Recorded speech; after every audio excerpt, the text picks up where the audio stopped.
నమస్కారం వార్తలకు స్వాగతం ముందుగా ముఖ్యాంశాలు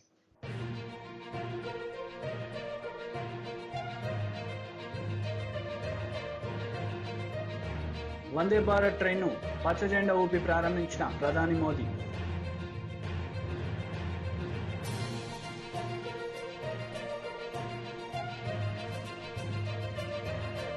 BJP MLA Etela Rajender press meet, CM KCR పై ఫైర్.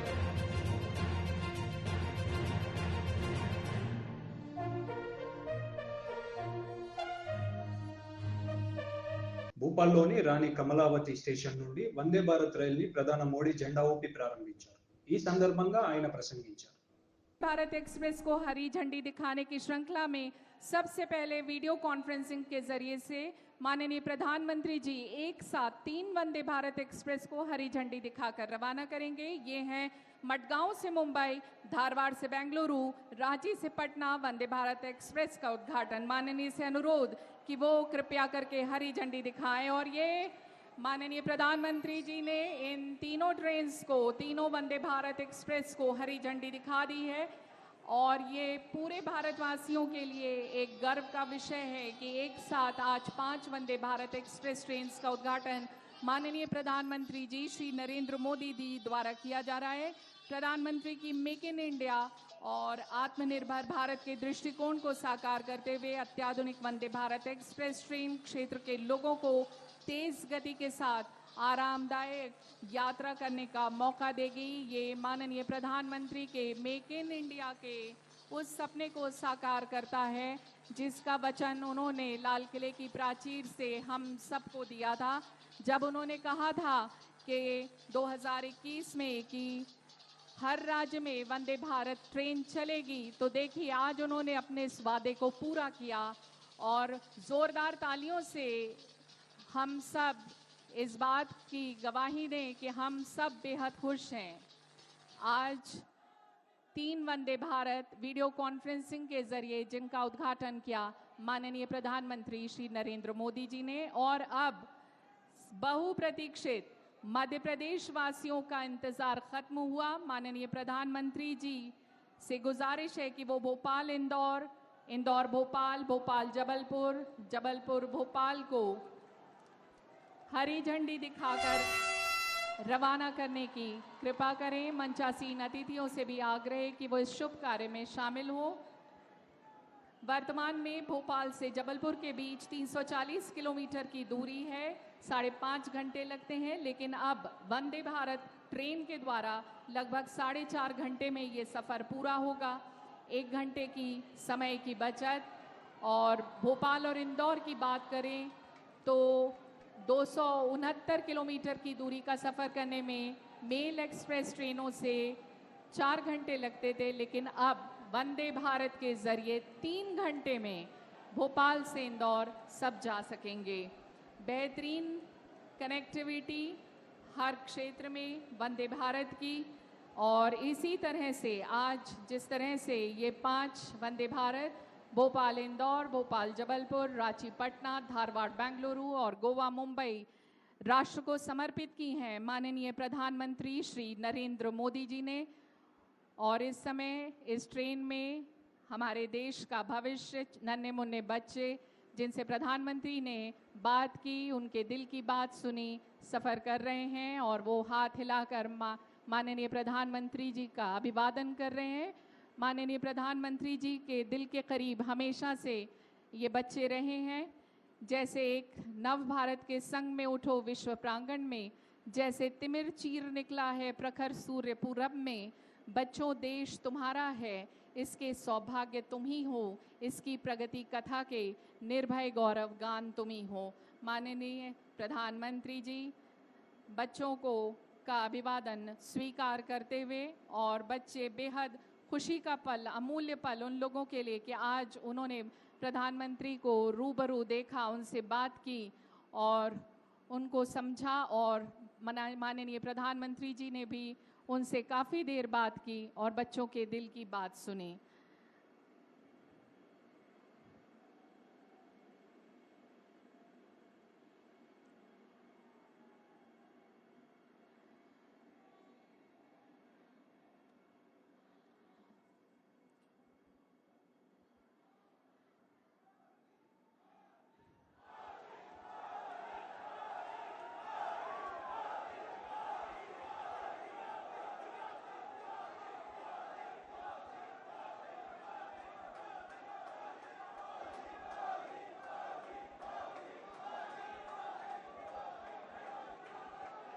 सभी मध्य प्रदेश वासियों का अभिवादन स्वीकार करते हुए माननीय प्रधानमंत्री श्री नरेंद्र मोदी जी, भोपाल और मध्य प्रदेश वासी आज बेहद खुश हैं क्योंकि आज उनको 3 वंदे भारत, ये 2 मिलाकर 3 वंदे भारत की सौगात मिल गई है माननीय प्रधानमंत्री जी के द्वारा।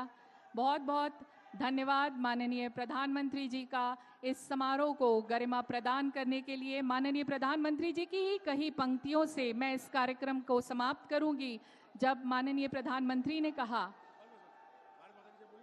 कि आसमां में सर उठाकर घने बादलों को चीरकर रोशनी का संकल्प ले, अभी तो सूरज उगा है। एक बार जोरदार भारत माता की। తెలంగాణలో అభివృద్ధి సాధ్యమైనప్పుడు మహారాష్ట్రలో ఎందుకు కాదని ముఖ్యమంత్రి కేసీఆర్ మహారాష్ట్రలోని సర్కోలి సభలో ప్రశ్నించారు. నూతనంగా ఏర్పడిన రాష్ట్రమే ఇంతలా అభివృద్ధి చెందితే అన్ని వనరులు ఉన్న మహారాష్ట్ర ఇంకెంత అభివృద్ధి చెందాలని ప్రజలకు హితబోధ చేశారు. इस कष्ट से, इस मुश्किल से हम नहीं निकल सकते, बराबर निकल सकते हैं हम अगर एकजुट हो जाओ। किसान का सरकार आ जाए तो उनके सर पे बैठ के दिला देगा, सब कुछ मिल जाएगा, इसमें कोई चमत्कार नहीं है। इसलिए मेरा प्रार्थना है आप सब लोगों से, किसान जब तक एकत्रित ना हो कुछ नहीं बदलने वाला है। पार्टी बदलते रहेंगे। अब समझिए, आप कर्नाटक में हाल में चुनाव हुआ, वहां भारतीय जनता पार्टी हार गया, कांग्रेस सरकार आ गया, क्या कुछ बदलने वाला है? वहां पे कुछ नहीं बदलेगा, वही पॉलिसी चलते रहेगा, वही पुराने कथाएं सुनने पड़ेंगे। इसीलिए मेरी प्रार्थना है, चुनाव में पार्टियां जीतना नहीं है। जब से हमारे भारत में चुनाव में जनता जीतने का रवैया शुरू होगा, तब से भारत बदलेगा। जनता को जीतना चाहिए, जनता को अपेक्षा जीतना चाहिए।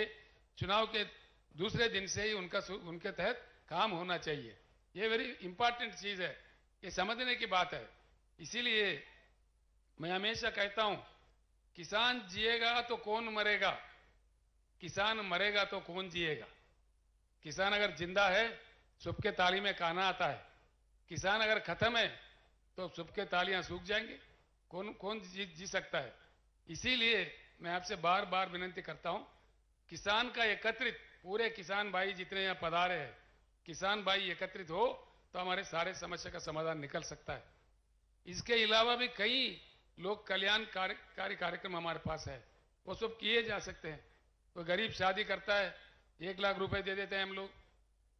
विद्यार्थी बाहर जाना चाहते हैं, 20 लाख रुपए का स्कॉलरशिप देते हैं हम लोग, जो बाहर देशों में पढ़ने के लिए। ऐसे कई कल्याणकारी योजनाएं हैं। जो दिव्यांग लोग हैं, देश में कोई राज्य नहीं देता, सिर्फ तेलंगाना एक ही राज्य है 3000 के ऊपर देता था। तेलंगाना दशाब्दी उत्सव में मैंने अभी अनाउंस किया, उनको 4000 मिलेगा पर महीने। यहां पे पेंशन क्या मिलता है? मेरे ख्याल से कोई 600 रुपए मिलता है। तेलंगाना में हम 2000 रुपए पेंशन देते हैं। मैं महाराष्ट्र वासियों को, जो पेंशनदार है, उनको खुलकर कहता हूं, महाराष्ट्र में बीआरएस का सरकार लाओ, पूरे किसान के काम भी हो जाएंगे और वेलफेयर मेजर्स भी, आपको पेंशन 2000 मिलेगा, बाजाब्ता मिलेगा, किसी का दिवाला नहीं निकलेगा, बिल्कुल बाजाब्ता आराम से दे सकते हैं। ये सारे चीज हो जाएंगे, सारे चीज संभव है जबकि हम एकत्रित हो। दलित वर्ग हमारे देश का एक अंग है, उनको हमने पीछे रखा है, वो हमारा ही पाप है। उस पाप को हमको धोना पड़ेगा, कोई अन्य आके नहीं करेगा। अमेरिका देश में काले लोगों को गोरे लोगों ने बहुत सताया था, बहुत रुलाया था, बहुत उनको वंचित किया था। लेकिन अमेरिका समाज में जागृति आने के बाद एक ब्लैक, मतलब यानी काले जाति के रहने वाले बराक ओबामा को देश के अध्यक्ष बना देके उनका अपने पाप को धोया है। ये भी भारत में चेतना आना चाहिए। हमारा दलित भाई वंचित ना रहे, उनके भी उद्धार होना चाहिए साथ साथ में। जब तक वो ऐसे रहेगा, पिछड़े रहेगा, ये भारत के चेहरे पे एक दाग रह के बन जाएगा।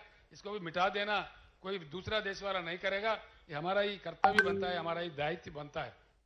यहाँ की पार्टियां पूरे प्रस्तापित है, इनको क्या डर है समझ में नहीं आता, क्यों ऐसा करते हैं समझ में नहीं आता, क्यों उल्टा सुल्टा बात करने लगते। हमारा जो एजेंडा है उस एजेंडा पे बात करो, उस एजेंडा डिस्कस करो। देवेंद्र फडणवीस जी, जो भूतपूर्व मुख्यमंत्री, अब के उप मुख्यमंत्री है, नांदेड़ में पहली बार जब मैं आया था तो उन्होंने कहा था, केसीआर जी आपका यहाँ क्या काम है, आपका तो काम तेलंगाना में है। मैंने कहा भैया मैं भारत के नागरिक हूं, कहीं भी जाके काम कर सकता हूं, मैं यहाँ किसान के उद्धार के लिए आया हूं। अगर मुझे नहीं चाहते हो, तेलंगाना एजेंडा मक्की का मक्की 100% इंप्लीमेंट करो, मेरा काम खत्म, मैं मध्य प्रदेश चले जाऊंगा, महाराष्ट्र नहीं आऊंगा। उसका जवाब नहीं है उनसे। బీజేపీ ఎమ్మెల్యే ఈటల రాజేందర్ కీలక ప్రెస్ మీట్ నిర్వహించారు. ఈ సందర్భంగా సీఎం కేసీఆర్ పై మండిపడ్డారు. లేదా ఛానళ్లలో వాళ్ళు పెట్టుకునే ఛానళ్లలో వార్త ప్రసారం జరగడం వాళ్ళు ఇళ్ళలో బెదిరిస్తున్నారు. చివరికి ఎక్కడికి వచ్చిందంటే తల్లిదండ్రులు కూడా బెదిరించే పరిస్థితి వచ్చింది. మీ మీ మీ కొడుకు ఈ పని చేస్తున్నాడు, ఈ కొడుకు కనుక ఇది ఆగకపోతే మీ కొడుకు ఇబ్బందుల పాలవుతాడు, మీ కుటుంబం ఇబ్బంది పాలవుతుందని చెప్తున్నారు. మూడోది ఏంటంటే కార్యకర్తల మీద జెండా పట్టుకొని బయటకు పోతే చాలు, ధర్నాలో పాల్గొన్నా చాలు. అంటే ఇతర పార్టీలలో పనిచేసే కార్యకర్తలు, మరీ ముఖ్యంగా భారతీయ జనతా పార్టీలో పనిచేసే కార్యకర్తలని ఎంత వేధింపులకు గురి చేస్తున్నారంటే, ఒకవేళ బీజేపీ సర్పంచ్ గారు ఉండాలనుకోండి, ఆయనకు బిల్లులు రావు, ఆయన సర్పంచ్ పదవి ఎప్పుడు కూడా కొట్టాలని చూస్తూ ఉంటారు. ప్రతిపక్ష పార్టీల సర్పంచ్ల మీద, ఎంపీటీసీల మీద ఎంత వేధింపులకు పాల్పడుతున్నారో మేము ప్రత్యక్షంగా చూస్తూ ఉన్నాం. వాళ్ళ బిల్లులు కూడా రావు, వాళ్ళు పనిచేసిన బిల్లులు కూడా రాకుండా అడ్డుకుంటా ఉన్నారు. ఇలా మొత్తం రాష్ట్ర వ్యాప్తంగా ప్రభుత్వం చేసే దుర్మార్గాలను ఎండగట్టే వాళ్ళని కానీ, ప్రచారం చేసే వాళ్ళని కానీ, ఎదిరించే వాళ్ళని కానీ పోలీస్ స్టేషన్లు పిలిపించి కేసులు పెడుతున్నారు, అప్పుడప్పుడు కొడుతూ ఉన్నారు. మా మహేందర్ చెప్పొచ్చు, నాకు తెలిసి మా మహేందర్ అని చెలుపూరు సర్పంచ్, ఆయన సీనియర్ మోస్ట్ సర్పంచ్, అంతకుముందు సర్పంచ్ ఉండే, ఎవడో ఒక అక్రమంగా కేసు పెడితే పోలీస్ స్టేషన్ తీసుకుపోయి ఆయన కొట్టుడే కాకుండా ఆ కొట్టే దెబ్బలు వినబడాలి, ఆ కొట్టే దెబ్బలు నాకు ఫోన్లో పెట్టాలని చెప్పేటువంటి టీడీపీ రాష్ట్ర అధికార ప్రతినిధి ఆనం వెంకటరమణారెడ్డి మీడియా సమావేశం నిర్వహించారు. ఈ సందర్భంగా ఆయన మాట్లాడారు. నువ్వు విమర్శించు మమ్మల్ని, లోకేష్ బాబుని విమర్శించు, చంద్రబాబు నాయుడు గారిని విమర్శించు, మా అబ్బాయి లోకేష్ ని విమర్శించు, మాకేమి ఇబ్బందులే. భాష సరిగ్గా లేదు, ఇట్స్ నాట్ కరెక్ట్. ఈరోజు నేను అడుగుతున్నా, మొన్న ప్రెస్ మీట్ పెట్టావు, గుడ్, మంచిదే కదా. ఇన్ని రోజులు మీ వాళ్ళు ఎవరు కూడా యువకులం గురించి మాట్లాడడం జరగల. అక్కడక్కడ అడపా తప్పితే నువ్వు మాట్లాడావు, చాలా సంతోషం, ఐఎమ్ హ్యాపీ. ఏమన్నావు? ఒక మాట అన్నావు, ఒరే లోకేష్ అన్నావు. మళ్ళీ చెప్తున్నా నిన్ను, ఒరే లోకేష్ అన్నావు. అదే మాట మీ నాయకుడిని, మీ ముఖ్యమంత్రిని ఒరే జగన్ అన్నాను అనుకో, బాగుంటుందా? తప్పు కదా? అట్లా మాట్లాడొచ్చా? మా నాయకుడిని తిడితే మేము మీ నాయకుడిని తిట్టినప్పుడు తిడితే ఏమైనా బాగుంటుందా అని అడుగుతున్నా. ఇంకో మాట అన్నావు, లోకేశం, ఒరే లోకేశం, ఒరే జగన్ గా. కరెక్టా? అది ఆ విధంగా మాట్లాడడం కరెక్టా? మేము మాట్లాడచ్చు ఆ విధంగా? నువ్వు మాట్లాడకూడదు, మేము మాట్లాడకూడదు, పద్ధతి కాదు. ఒరే తురే అనే మాటలు కరెక్ట్ కాదు. ఏందా భాష? ఏంది ఒరే ఏంది, లోకేశం ఏంది? మీ ఇంట్లో పనోడంట మా నాయకుడు, లేదా జగన్మోహన్ రెడ్డి మా ఇంట్లో పనోడా? అట్లా ఆ విధంగా మాట్లాడేదానికి కరెక్టా చెప్పు అని అడుగుతున్నా. బుర్రవాడు. ఇంకేమన్నావు? పప్పు అన్నావు. లోకేష్ ఒక పప్పు అన్నావు. ఇదిగో ఒక్క మాట ఇప్పటికి నేను 10 సార్లు చెప్పున్నా, మా అబ్బాయి, మా నాయకుడు, మా యువ నాయకుడు స్టాన్ఫర్డ్ లో చదివాడు. చూసుకో, Stanford graduation Stanford United states of America లో చదివాడు. ఎక్కడ చదివాడు? స్టాన్ఫర్డ్ లో చదివాడు, కెలాగ్స్ లో చదివాడు. Top most universities in the world, ప్రపంచంలోనే పెద్ద యూనివర్సిటీస్. మీవాడు యాడ్ చదివాడు రే, యాడ్ చదివాడు మీవాడ బుజ్జులో బంగారు, యాడ్ చదివాడమ్మా. 10వ క్లాస్ ఫెయిల్ అయినా మీ జగన్మోహన్ రెడ్డి, మీ హాఫ్ టికెట్ జగన్మోహన్ రెడ్డి 10వ క్లాస్ ఫెయిల్. మళ్ళీ బల్లగుద్ది చెప్తున్నా, స్టాన్ఫోర్డ్ గ్రాడ్యుయేషన్ చేసిన వ్యక్తి పప్పు, 10వ క్లాస్ ఫెయిల్ అయిన మీ హాఫ్ టికెట్ ముఖ్యమంత్రి నిప్పు. భలే ఉందబ్బా. గ్రాడ్యుయేషన్ అంటే మళ్ళీ ఏందేందో అనుకుంటావే అబ్బాయో. గ్రాడ్యుయేషన్ అంటే ఏందా? మన డిగ్రీ, మన ఆంధ్రాలో మనం డిగ్రీ చేస్తామే. గ్రాడ్యుయేషన్ అంటే డిగ్రీ, అండర్ గ్రాడ్యుయేషన్ అంటే ఇంటర్మీడియట్. అండర్ గ్రాడ్యుయేషన్ ఇంటర్మీడియట్ అమెరికాలో చదివాడు, డిగ్రీ అమెరికాలో చదివాడు, టాప్ యూనివర్సిటీలో చదివాడు. అర్థమైందా? మీ వాడు 10వ క్లాస్ ఫెయిల్. సరేనయ్యా, పాస్ అయ్యాడే అనుకుంటాం. అది ఏందో యాడ పాస్ అయ్యాడో, ఏ కాలేజీలో పాస్ అయ్యాడో. 10th క్లాస్ ఎస్ఎం ఏంది? SM MS March September. ఏమన్నా మార్చిలో ఫెయిల్ అయ్యి సెప్టెంబర్ లో రాశాడా? మళ్ళీ సెప్టెంబర్ లో ఫైల్ చేసి పక్క సంవత్సరం మళ్ళీ మార్చిలో మీ జగన్మోహన్ రెడ్డి 10th క్లాస్ రాశాడా? ఎన్నిసార్లు రాశాడు 10th క్లాస్? చెప్పవయ్యా, మేము అడుగుతున్నాం. అనిల్, మీ నాయకుడు, the present chief minister of the state is uneducated, పడా లిఖా నయ్యే, చదువు రాని సన్యాసి. ఇప్పుడు చెప్పు, ఎవరు పప్పు ఎవరు నిప్పు? పప్పు నిప్పు ఏందేందో తెలుగు పదాలు దుష్ట చతుష్యం చెప్పేదానికి 2 నెలలు ట్రైనింగ్ ఇచ్చాం మేము. 2 months. ఇప్పటికీ పలకలేడు.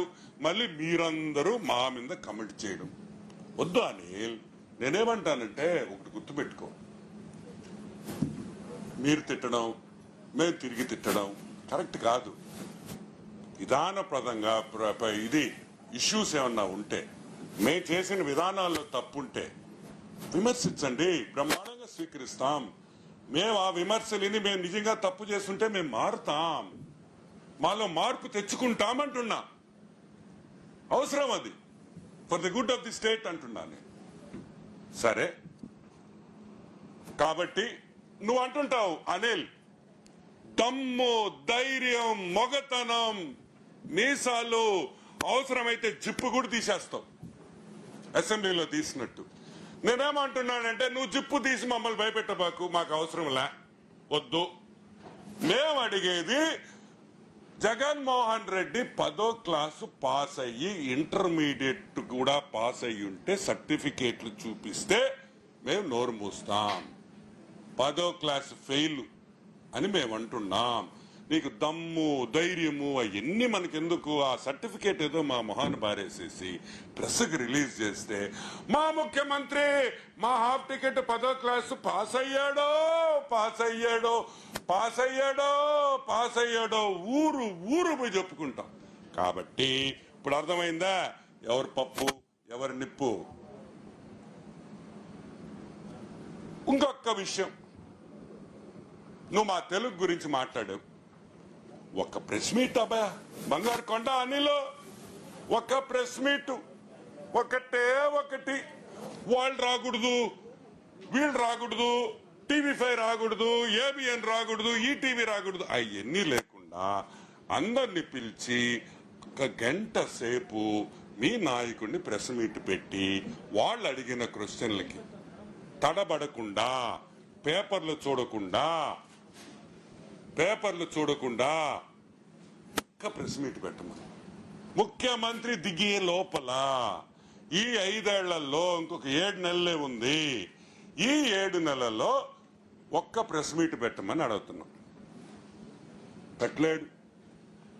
నువ్వు ఆమాన నేను ప్రమాణం చేస్తామని చెప్పాకు. వెంకటేశ్వర స్వామి, కాణిపాకంలో విఘ్నేశ్వరుడు అందరూ ఊరికి వెళ్ళిపోతానంటున్నారంట. ఏం పని బాట లేదురా వీళ్ళకి? అంటే దేవుడి మీద ప్రమాణం, ఈ గుడికి రా, ఆ గుడికి రా అని అంటున్నారు. వద్దు నాయన, దేవుళ్ళ ప్రమాణం మీద ఎందుకు? మనకు అవసరమా? వాళ్ళు డిస్టర్బ్ చేయడం ఎందుకు? మీరు చేసే పాపిష్టి పనులకి సరే, ఈరోజు అనిల్ కుమార్ యాదవ్ అని నేను సూటిగా ఒక ప్రశ్న అడుగుతున్నా. అనిల్, వైసీపీలో నెల్లూరు వైసీపీ జిల్లాలో నీకు ఏ నాయకుడితో నువ్వు బాగుంటావు? కాకాండ్ గోవర్ధన్ రెడ్డితో తగువు, మేకపాటి వాళ్ళతో తగువు, ఇంకెవరున్నారు, కావలి రామ్ ప్రతాప్ రెడ్డితో తగువు, మిగతా అందరూ ఎవరు? సరే, శ్రీధర్ మాట్లాడుతూ వచ్చాడు అనుకో. ఇంకా ఎవరితో నీకు, ఏ వైసీపీ నాయకుడితో నువ్వు బాగుండవు చెప్పు? అందరితో తగువే, అందరితో తగువే కదా. నేను అడుగుతున్నా ఇప్పుడు, ఆనం కుటుంబాన్ని ఏమన్నాడా? అంతం చేసేస్తా.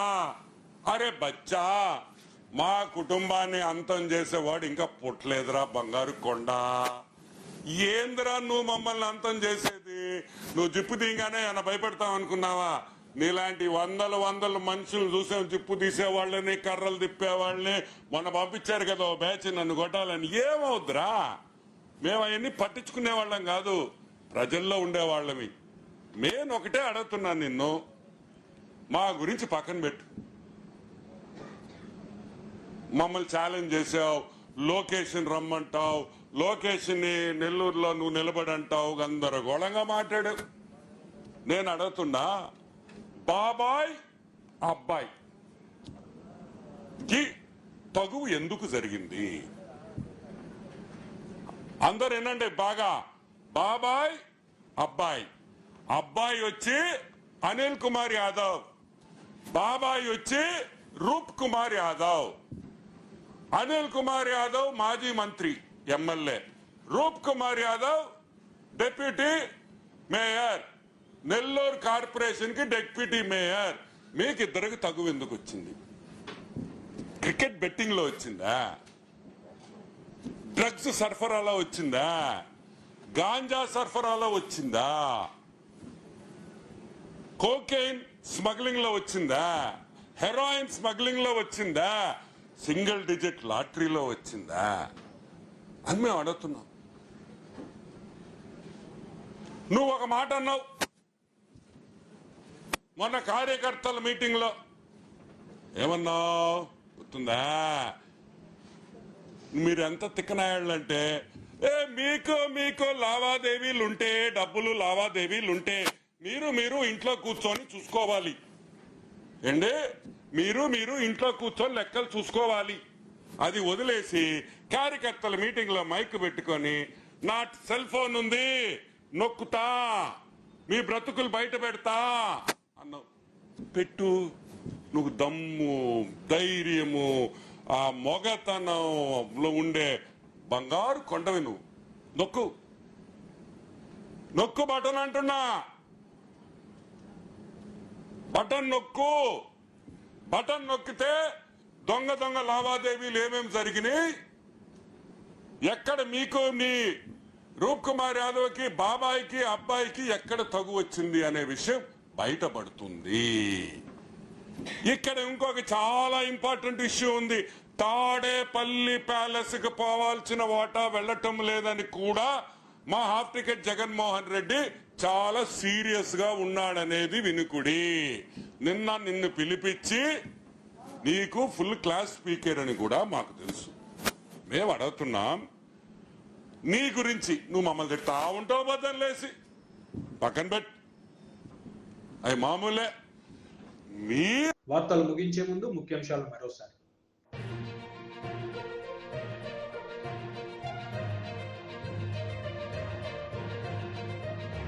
వందే భారత్ ట్రైన్ను పచ్చ జెండా ఊపి ప్రారంభించిన ప్రధాని మోదీ.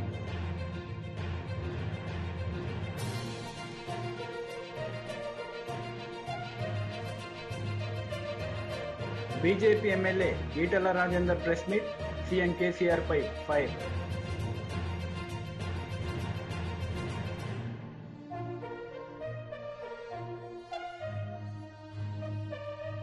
ఈ వార్తలు ఇంతటితో సమాప్తం. తిరిగి ప్రసారమయ్యే వార్తల్లో మళ్ళీ కలుద్దాం. అంతవరకు సెలవు.